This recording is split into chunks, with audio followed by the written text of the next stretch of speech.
Last weekend I travelled down to Wellington for work. I do this about 4 times a year, and each time I take the opportunity to visit my brother Nick and his girlfriend Gemma. This is my brother, and as you all already know, he wears no sweat shoes. Gemma studies arts and law and is focused largely on development studies. So I thought I'd ask her a few questions about development. I don't know, like a lot of the stuff that we've looked at that have been more successful are talking about sort of grassroots movements. Yeah. Well, which that's a perspective working from the bottom up. Yeah.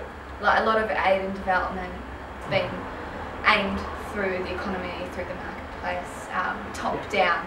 Yeah, you know, yeah. so like if you get the economy working, then the money will eventually trickle down. From what I've studied, it is basically bullshit. Back to sort of the grassroots stuff. It's basically the complete opposite. Right. Where you go into a local community and you work with that community on a project. You don't make any wide-sweeping changes, like that's a shame about it, but in a sense it's probably the most effective way. And like that comes back to that whole positionality thing I've brought up lots. I don't know, it's a bit of a, it's a big thing, eh? It's definitely something that at least talks about heaps. Yeah, well, definitely from an anthropologist's point of view, like that would be the same sort of, it's like the Margaret Mead example. You know, anthropology, you've got to come in, you've got to know who you are, where you're from and what you're doing. So you don't make these people say what you want them to say. Yeah, but it's that same sort of thing where, you know, you knowing who you are and what you're influenced by and your political, religious, everything about you, I guess. You knowing that, and maybe other people watching documentary having a general idea of that. That means they know what your position is on things. So they know that, so you're not a religious person. So it would come from a very analytical viewpoint, looking at religious things, or maybe religious art, I don't know. It really depends, I think, where the movie's coming from. Like, locally made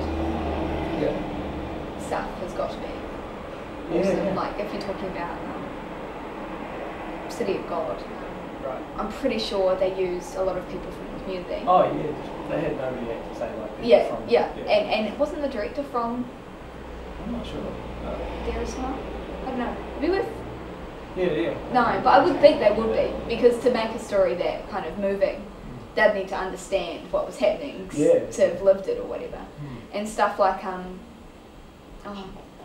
Sopsy, like that's you know, movies like that come from these places, made by people from the places, have got to be really beneficial because they're getting their story across. So the Human Rights Film Festival, I went to it last year, and there were some amazing documentaries about things that I didn't know about, and that were very, very moving and done very well. Like they had one on Bolivia and about the coca plant where the US is coming in and trying to eradicate it because it's made into cocaine. While the plant itself is harmless, like they use it as sort of a stimulant, like we would use coffee maybe. But it's only when it's, you know, sort of broken down and made into cocaine that it's actually bad.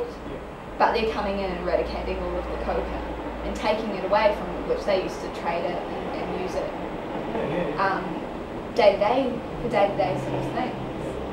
And also just a portrayal of people as well. Like, I imagine, like I know I would want to be portrayed fairly, you know, as myself.